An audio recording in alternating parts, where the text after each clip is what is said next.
Well, if you had your eyes on the sky this weekend, you may have seen something pretty cool. The annular solar eclipse happened on Saturday. And here are some of the photos. This is a photo by Jen Floyd Photography. Out in Kilgore, you can really see the gorgeous shape of the moon in front of the sun out in the upper right corner. Super cool photo, Jen. Thanks for sharing it with us.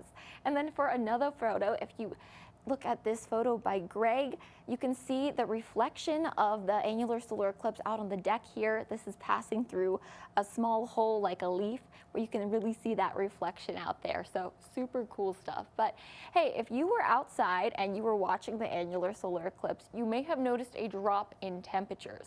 I know I certainly did when I was out watching it. And here's a look at our temperature data. There actually was a drop in temperature. So as we were climbing up, we got to 63 degrees until the eclipse happened. Then we dropped down to 61 at Tyler Pounds Airport. This is where this temperature data is coming from. Then after the eclipse happened, we started to resume our normal upward trend that you see as we go through the day with our temperatures. And that's all a result of how the moon passed in front of the sun. So it came through and it blocked a lot of the sun rays, which is what you see when there is an eclipse.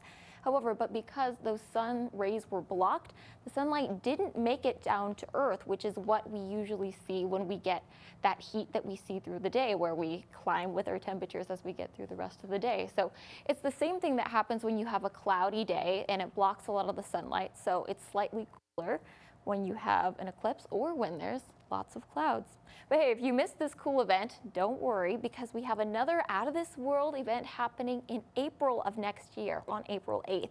That's when we have a total solar eclipse happening. And right over East Texas is in the path of totality. So we will get 100% coverage with the sun and the moon.